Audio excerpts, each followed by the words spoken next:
الحمد لله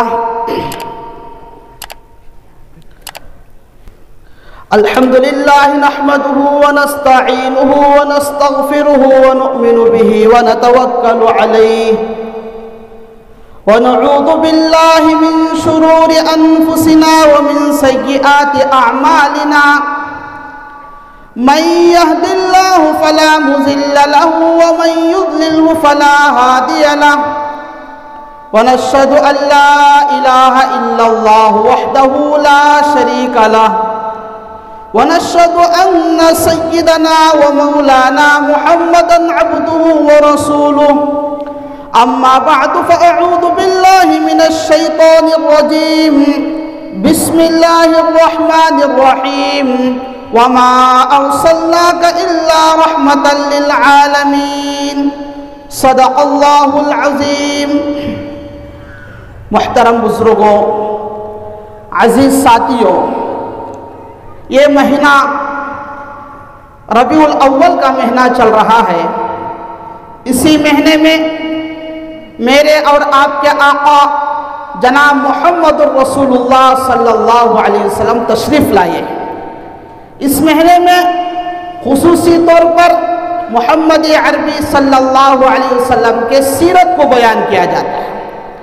سیرت کہتے ہیں حالات کو. حالات آدمی کے اس وقت شروع ہوتے ہیں جب بندہ دنیا میں پیدا ہوتا ہے. کسی کے گھر میں بچہ پیدا ہوتا ہے تو ہم کہتے ہیں کہ فلاں کے گھر میں ایک بچہ پیدا ہوا ہے، اس کا رنگ ایسا ہے، اس کی صورت ایسے ہے اور اس کے آنکھ ایسے ہے.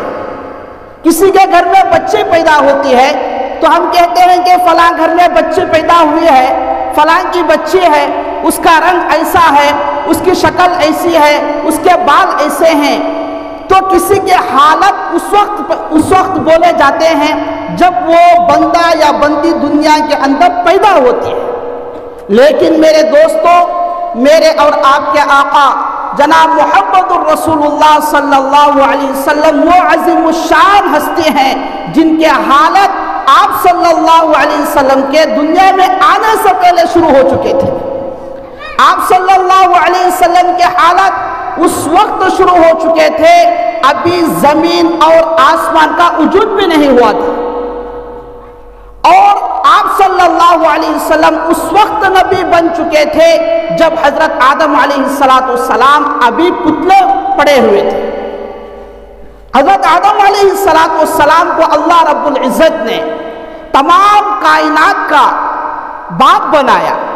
حضرت آدم علیہ السلام کو اللہ رب العزت دنیا میں بھیجنے کا ارادہ کیا تو اللہ رب العزت نے فرشتوں سے کہا انی جاعل فی الارض خلیفہ، میں نے آسمانوں کو بھی پیدا کر دیا ہے، میں نے زمینوں کو بھی پیدا کر دیا ہے، اس زمین اور آسمانوں میں میں اپنا ایک خلیفہ بنانا چاہتا ہوں. چنانچہ اللہ رب العزت نے حضرت آدم علیہ السلام کو پیدا فرمایا. پھر حضرت آدم علیہ السلام کو جنت میں ٹھہرایا. حضرت آدم علیہ السلام نے تنہائی محسوس کی تو اللہ رب العزت نے ان کے تنہائی کو دور کرنے کے لیے حضرت حوا علیہ السلام کو پیدا فرمایا. اور حضرت آدم اور حوا علیہ السلام یہ کائنات کے سب سے پہلا جوڑا ہے. پھر اللہ رب العزت نے حضرت آدم علیہ السلام اور حضرت حوا علیہ السلام کو یہ حکم دیا فَكُلَا مِنْهَا رَغَدًا حَيْثُ شِئْتُمَا وَلَا تَقْرَبَا هَذِهِ الشَّجَرَةَ. اے آدم، اے حوا، تم جنت میں جس طرح چاہو رہو، جو چاہے کھاؤ، جو چاہے پیو، عیش و آرام کے ساتھ زندگی گزارو، لیکن تمہارے لیے ایک ممنوع علاقہ ہے، ایک ممنوع درخت ہے، اس درخت کا پتا یا پھل تمہیں کھانے کی اجازت نہیں ہے. چنانچہ میرے دوستو، حضرت آدم علیہ السلام حضرت حوا علیہ السلام دونوں جنت میں ٹھہرے رہے. لیکن میرے دوستوں، چند دنوں کے بعد یا چند سالوں کے بعد حضرت آدم اور حوا علیہ السلام سے بھول ہو گئی. حضرت آدم نے بھی اور حوا نے دونوں نے مل کر جو درخت ممنوع درخت تھا اس کے پتے کھا لیے. اب اللہ رب العزت نے حضرت آدم علیہ السلام کو دنیا میں بھیج دیا۔ اسرائیلی روایت کے مطابق حضرت آدم اور حوا علیہ السلام دونوں 300 سال تک روتے رہے، اے اللہ میرے بھول کو معاف فرما دے، اے اللہ میرے گناہوں کو معاف فرما دے، اے اللہ مجھ سے راضی ہو جا۔ 300 سال تک حضرت آدم علیہ السلام روتے رہے۔ اور وہ کون سی دعا تھی؟ اللہ رب العزت نے یہ دعا قرآن میں ارشاد فرمایا ہے، ربنا ظلمنا انفسنا وان لم تغفر لنا وترحمنا لنکونن من الخاسرین، اے اللہ مجھ سے بھول ہو گئی ہے، مجھے معاف فرما دے۔ اور یہ دعا وہ ہے جو ہمارے نبی صلی اللہ علیہ وسلم نے احادیث مبارکہ میں بیان کیا ہے۔ صحیح حدیث ہے، حضرت عمر بن خطاب رضی اللہ عنہ سے مروی ہے، حضرت عمر رضی اللہ عنہ فرماتے ہیں کہ اللہ کے نبی صلی اللہ علیہ وسلم نے ارشاد فرمایا کہ آدم علیہ السلام کے دعاؤں میں سے ایک دعا یہ تھی اللہم انی اسألک بحق محمد ان تغفر لی، اے اللہ مجھے تم معاف فرما، محمد الرسول اللہ صلی اللہ علیہ وسلم کے صدقے میری بخشش فرما دے۔ جب انہوں نے 300 سال کے بعد یہ جملہ نکالا کہ محمد صلی اللہ علیہ وسلم کے صدقے میری بخشش فرما، تو اللہ رب العزت نے 300 سال کے بعد ان کے طرف متوجہ ہوا اور پوچھا، یا آدم کیف عرفت محمدن لم اخلقہ، اے آدم تم محمد کو کیسے جانتے ہو جبکہ میں نے محمد کو ابھی تک پیدا نہیں کیا ہے۔ میرے دوستو ذرا توجہ رکھیں کہ حضرت آدم علیہ السلام کو 300 سال کے بعد اللہ کی طرف سے یہ سوال آیا تو حضرت آدم علیہ السلام کی جو امید تھی وہ قوی ہو گئی کہ اللہ نے مجھ سے پوچھا ہے۔ تو حضرت آدم علیہ السلام نے فرمایا، یا مولایا لما خلقتنی بیدی، اے مولا جب تو نے اپنے قدرت کے ہاتھ سے مجھے پیدا فرمایا، وَنَفَخْتَ فِيَّ فِي الرُّوحِ، اور میرے اندر تو نے روح کو پھونک دیا، فَرَفَعْتُ رَأْسِي، میں نے سر کو اوپر اٹھایا تو کیا ہوا، فَرَأَيْتُ عَلَىٰ قَوَاعِمِ الْعَرْشِ الْمَكْتُوبَةِ، کہ عرش کے اوپر میں نے ایک تحریر کو دیکھا، عرش کے اوپر ایک تحریر لکھی ہوئی تھی۔ وہ کیا تحریر تھی؟ لا الہ الا اللہ محمد الرسول اللہ۔ اے اللہ جب میں نے تیرے عرش کے اوپر یہ مکتوب دیکھا اور میں سمجھ گیا کہ آپ کے عرش کے اوپر آپ کے نام کے ساتھ محمد صلی اللہ علیہ وسلم کا نام جڑا ہوا ہے تو یہ کوئی معمولی ہستی نہیں ہے۔ تو حضرت آدم علیہ السلام کہتے ہیں جب میں نے نام دیکھا فَسَأَلْتُ بِحَقِّهِ، تو میں نے رسول اللہ صلی اللہ علیہ وسلم کے طفیل سے میں نے تجھ سے دعا مانگی۔ پھر کہتے ہیں فَظَنَنْتُ أَنَّهُ أَحَبُّ إِلَيْهِ خَلْقِهِ، کہ میں نے جب عرش کے اوپر محمد عربی صلی اللہ علیہ وسلم کا نام دیکھا تو مجھے یقین ہو گیا کہ تمام مخلوقات میں سے تیرے نزدیک سب سے محبوب ترین اگر کوئی شخص ہے تو یہ محمد ہے صلی اللہ علیہ وسلم۔ میرے دوستو آپ صلی اللہ علیہ وسلم کا وجود اس وقت ہو چکا تھا جب ابھی آدم علیہ السلام دنیا میں تشریف نہیں لائے تھے۔ یہ سن کر اللہ رب العزت نے کہا، یا آدم غفرت لک، اے آدم میں نے تیری بخشش فرما دی۔ پھر کہا، اے آدم یاد رکھنا، ولولا محمدن لما ولدت لک، اگر محمد کو دنیا میں بھیجنا یا دنیا میں بھیجنا مقصود نہ ہوتا تو میں تجھے بھی پیدا نہ کرتا۔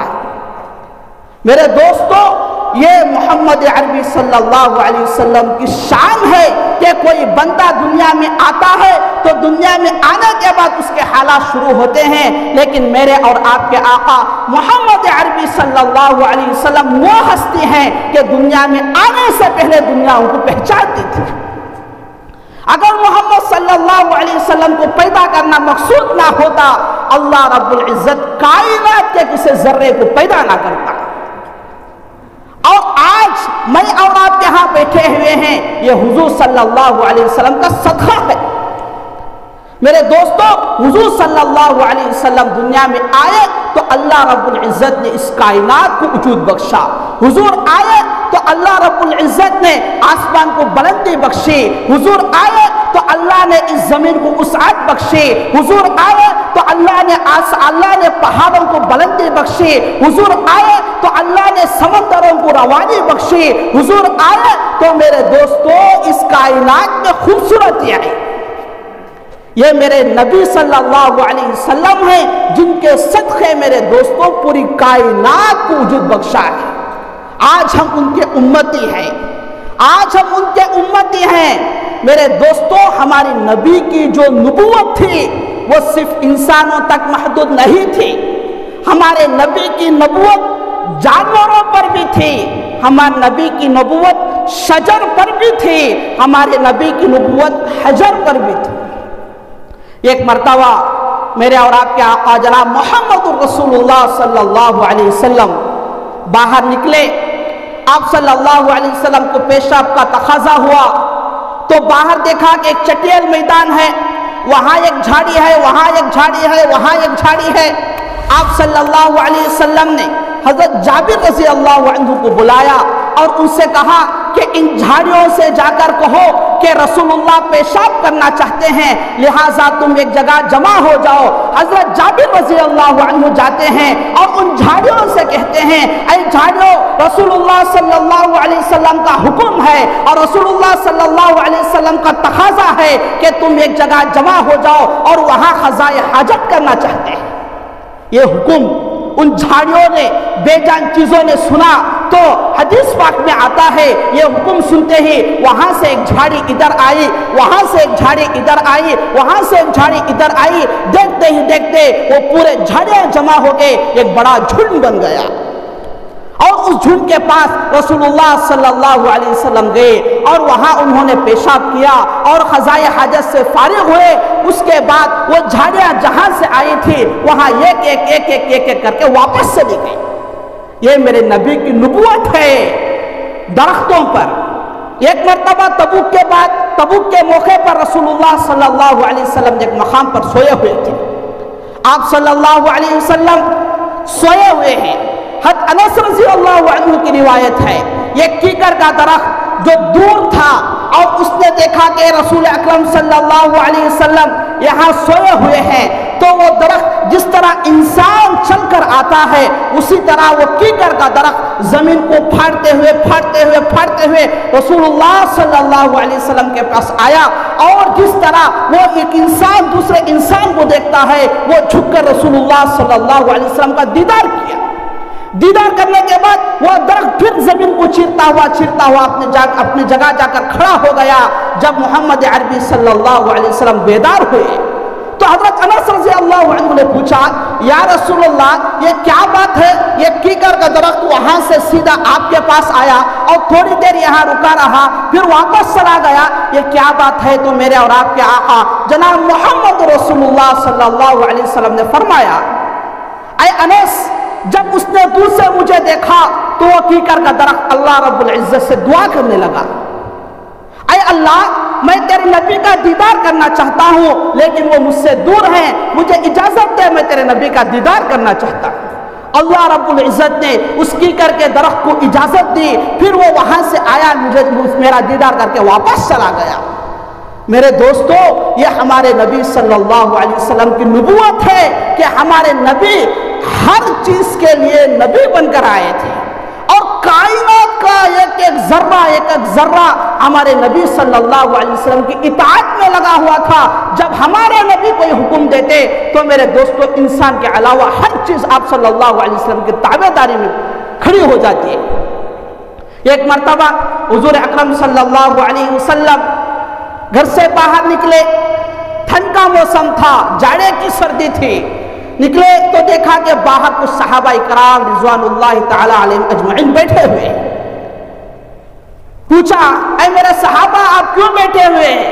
انہوں نے کہا، یا رسول اللہ بھوک ستا رہی ہے، بھوک کی وجہ سے باہر آ چکے۔ آپ صلی اللہ علیہ وسلم نے فرمایا، اے میرے صحابہ مجھے بھی بھوک لگی ہے، چلو چلتے ہیں۔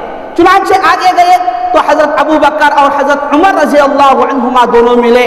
پوچھا، اے ابو بکر عمر تم یہاں کیا کر رہے ہو؟ یا رسول اللہ بھوک ستا رہی ہے جس کی وجہ سے ہم باہر آ چکے ہیں۔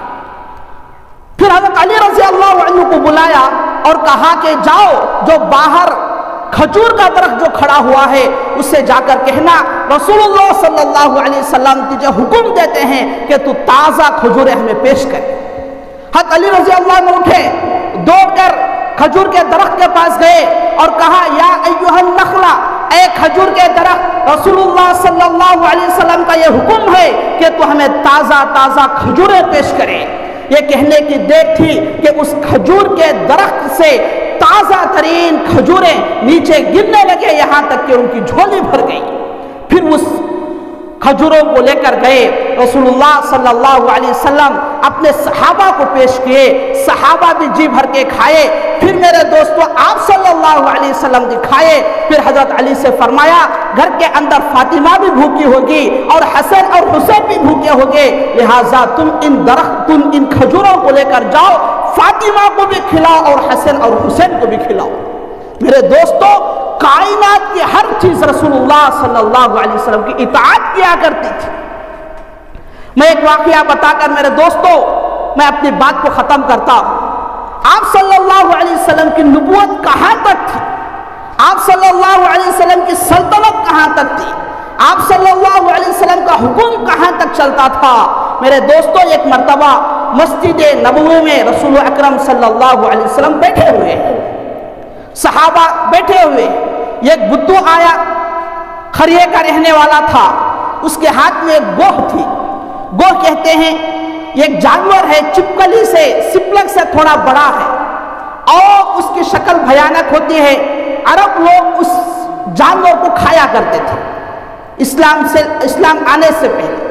جب ایک بدو وہ گوہ کو پکڑ کر آیا، آنے کے بعد جب دیکھا کہ رسول اکرم صلی اللہ علیہ وسلم مسجد نبوی میں بیٹھے ہوئے ہیں، اس نے کہا کیا آپ وہی ہیں جو کہتے ہیں کہ میں اللہ کا رسول ہوں؟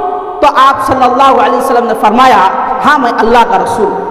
تو اس نے کہا، اس نے گوہ کو جو رسی باندھا ہوا تھا اس رسی کو کھولا اور اس گوہ کو آپ صلی اللہ علیہ وسلم کے سامنے پھینک دیا اور کہنے لگا کہ میں تمہیں نبی اس وقت مانتا ہوں جب یہ گوہ اپنے زبان سے کہے کہ تم رسول اللہ ہو۔ اب یہ اکڑ کر کھڑا ہو گیا کہ اس لیے کہ جو زندہ گوہ ہوتی ہے وہی نہیں بول سکتی، یہ تو بے جان چیز ہے، مردہ گوہ ہے، یہ کیسے بول سکتی ہے؟ اکڑ کر کھڑا ہو گیا۔ آپ صلی اللہ علیہ وسلم نے اس گوہ پر اپنی نگاہوں کو ڈالا اور کہا یا غب، اے گوہ۔ اللہ رب العزت نے اس گوہ کے اندر، مردہ جسم کے اندر روح کو ڈالا، پھر وہ گوہ خوبصورت انداز میں عربی میں بات کرنے لگی۔ کیا بات کی؟ لبیک و سعدیک یا رسول اللہ، یا زین من بافا یوم القیامہ، اے قیامت کے دن کو خوبصورت بنانے والے، لبیک و سعدیک، میں حاضر ہوں، اے نبی آپ نے مجھے بلایا ہے، میں آ چکی ہوں، یہ میری خوش نصیبی ہے کہ آپ نے مجھے بلا لیا، کیا کام ہے بتاؤ، میں آپ کی خدمت کرنے کے لیے تیار ہوں۔ وہ گوہ کہہ رہی ہے، بے جان گوہ میں جان آ گئی۔ پھر آپ صلی اللہ علیہ وسلم نے سوال کیا من تعبد، اے گوہ تو کس کی عبادت کرتی ہے؟ تو کس کے سامنے سجدہ کرتی ہے؟ تو کس کے سامنے اپنے سب کو جھکاتی ہے؟ میرے دوستو وہ گوہ کہنے لگی من فی السماء عرشہ، میں اس کے سامنے سجدہ کرتی ہوں جس کے آسمانوں میں عرش ہے، ومن فی الارض سلطانہ، میں اس کی عبادت کرتی ہوں جس کی سلطنت زمین میں ہے، ومن فی البحر سبیلہ، جس کے راستے سمندر میں ہیں، وفی الجنت رحمتہ، اور جس کی رحمت جنت میں ہے، وفی النار عقابہ، اور جس کی سزائے جہنم میں ہے، میں اس کی عبادت کرتی ہوں۔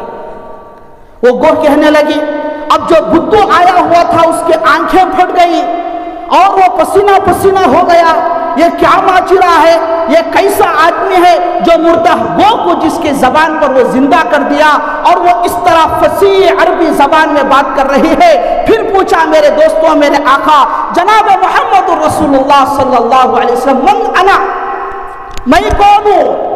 میں کون ہوں؟ تو میرے دوستوں وہ گوہ کہنے لگی انت رسول رحمت للعالمین و خاتم النبیین، آپ تو پورے رحمت کے لیے نبی ہیں اور آپ سب سے آخری نبی ہیں۔ کون کہہ رہی ہے؟ گوہ کہہ رہی ہے۔ کیا کہہ رہی ہے؟ انت رسول رب العالمین، آپ تمام عالموں کے لیے نبی ہیں، آپ خاتم النبی ہیں، آپ کے بعد کوئی نبی آنے والا نہیں ہے، آپ کے بعد جو آدمی جس کو نبی بانے گا اس کی نماز بیکار، اس کے روزے بیکار، اس کی زکوٰۃ بیکار، اس کا ایمان بیکار، وہ دائرہ اسلام سے خالی ہو جاتا ہے۔ میرے اور آپ کے نبی رحمت للعالمین بھی ہیں اور خاتم النبیین بھی ہیں۔ میرے دوستوں اتنا ہی نہیں، اب دو جملے اس گو نے کہے، وہ کیا ہے؟ قد افلح من صدق، یا رسول اللہ جو آپ کی تصدیق کی، آپ کی بات کو مانا، آپ کی پیروی کی، وہ کامیاب ہے، چاہے وہ مرد ہو، چاہے وہ عورت ہو، چاہے وہ بچہ ہو، چاہے وہ جوان ہو، چاہے وہ بوڑھا ہو، جو رسول اللہ صلی اللہ علیہ وسلم کی پیروی کرے گا وہ کامیاب ہے۔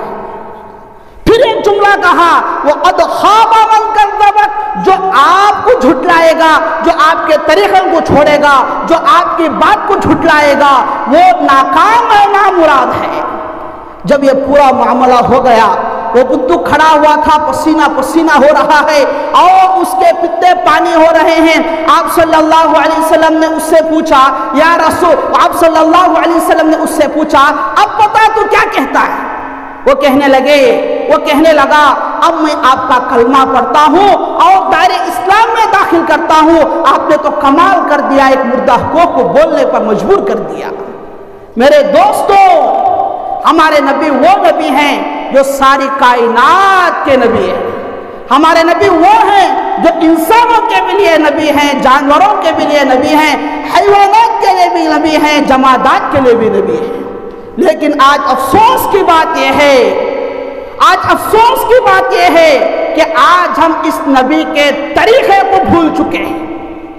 آج ہم اس نبی کے سنتوں کو پسے پشت ڈال رہے ہیں، آج ہم اس نبی کے سنتوں کے دھجیاں اڑا رہے ہیں، آج ہم انگریزی تہذیب کی طرف جا رہے ہیں، آج ہم یہودی تہذیب کی طرف جا رہے ہیں۔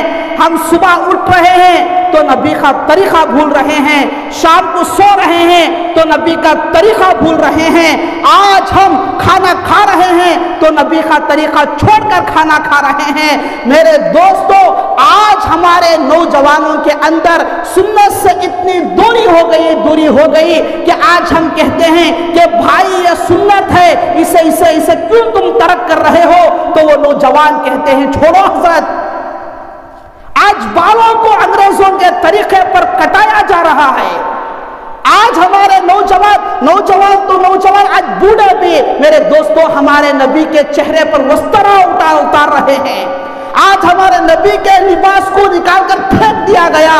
جو انگریز، جو یہودی ہمارے نبی صلی اللہ علیہ وسلم کو اس زمانے سے تکلیف دے رہے تھے، اس یہودی اور نصارہ کے طریقے کو اپنا رہے ہیں اور ان کے تہذیب کو اپنا رہے ہیں۔ ذرا غور کریں، کیا آج ہم یہی مسلمانی ہے ہماری؟ آج ہم بڑے زبان سے نعرے لگاتے ہیں، آج ہم بڑے زبان سے محبت کے باتیں کرتے ہیں، لیکن میرے دوستو دوسرے بولنے کی ضرورت نہیں ہے۔ آج ہمارے 6 فٹ کے جسم پر آج غور کر کے دیکھیں، کیا ہمارا اوپر سے لے کر نیچے تک جو لباس ہے، جو ہمارا کٹنگ ہے، جو ہماری شیونگ ہے، یہ ہمارا جو جسم ہے رسول اللہ صلی اللہ علیہ وسلم کی سنت کے مطابق ہے یا اس کے خلاف ہے؟ ہمارے جسم پر غور کریں۔ آج ہر آدمی دوسرے کے پیچھے پڑا ہوا ہے اور ہر آدمی دوسرے کو کھینچنے کی کوشش کر رہا ہے کہ وہ نماز پڑھا کہ نہیں پڑھا، وہ دین پر چل رہا ہے کہ نہیں چل رہا ہے، اور ہم سیاست دانوں کو تانے دیتے ہیں، وہ ایک الگ میدان ہے۔ لیکن میرے دوستو سب سے پہلے اپنے 6 فٹ کے جسم پر ہم غور کریں کہ ہم نبی کے طریقے پر چل رہے ہیں کہ نہیں چل رہے ہیں۔ آج اس سیرت کے جلسے پر یہ ارادہ کریں کہ آج تک ہماری زندگی جو گزر گئی وہ گزر گئی، اللہ کی نافرمانی کر کے گزر گئی، نبی کی نافرمانی کر کے گزر گئی۔ آج سے یہ ارادہ کریں کہ ہم مرتے تک نبی صلی اللہ علیہ وسلم کی سیرت پر عمل کریں، نبی صلی اللہ علیہ وسلم کی سنتوں پر عمل کریں گے، اور آج نوجوانوں سے میں ایک وعدہ لینا چاہتا ہوں، جو سر کے بال انگریزوں کے طریقے پر بنا رہے ہیں، میرے دوستو، انگریز آپ کو محبوب ہے، نبی صلی اللہ علیہ وسلم آپ کو محبوب ہے۔ اگر ہمارے دل میں ایک ذرہ برابر بھی ہمارے نبی کی محبت ہے تو آج سے ارادہ کریں کہ ہمارے سر کے بال نبی کے سر کے مطابق ہوں گے، انگریز کے سر کے مطابق نہیں ہوں گے۔ ہمارے نبی صلی اللہ علیہ وسلم کی سنت یہ تھی کہ آپ صلی اللہ علیہ وسلم کے بال گردہ چھوڑتے تھے، اور یہ بھی ثابت ہے کہ حضرت علی رضی اللہ عنہ گنڈو کیا کرتے تھے، گردہ نہیں چھوڑتے تھے۔ اب اسے بھی آپ صلی اللہ علیہ وسلم نے پسند کیا، یعنی چھوٹے بال، اور بال رکھیں تو چاروں طرف ایک ہی طریقے سے ہو، ادھر بڑے ادھر چھوٹے، ادھر بڑے ادھر چھوٹے۔ یہ ہمارے نبی کا طریقہ نہیں ہے۔ ہمارے نبی کا طریقہ یہ ہے کہ ادھر بھی بال برابر ہو، ادھر بھی بال برابر، ادھر بھی، چاروں طرف سے بال ایک ہو۔ اور میں والدین سے بھی کہتا ہوں، اگر آپ نے اپنے بچوں کو اس طریقے سے نہیں روکا تو قیامت کے دن یہ بچے آپ کا دامن پکڑیں گے اور پوچھیں گے کہ میں تمہارے سامنے انگریز کے بال بنا کر جاتا تھا، تم نے مجھے کیوں نہیں روکا؟ باپ ذمہ دار ہے، دادا ذمہ دار ہے، چچا ذمہ دار ہے، اس کا یہ فرض ہے کہ وہ اپنے بچوں کو ٹوکے اور اسے سنت کے طریقے پر لے کر آئے۔ کریں گے انشاءاللہ، آج سے سنت پر عمل کریں گے۔ اگر میرا وقت زیادہ ہو گیا ہے، آپ کا وقت میں زیادہ لے لیا ہوں تو معافی چاہتا ہوں، لیکن آج سے ارادہ کریں کہ انشاءاللہ آج سے ہماری زندگی نبی کے سنت کے مطابق چلے گی۔ اللہ تعالیٰ سے دعا ہے کہ اللہ تعالیٰ ہم سب کو کہنے سننے سے زیادہ عمل کی توفیق عطا فرمائے۔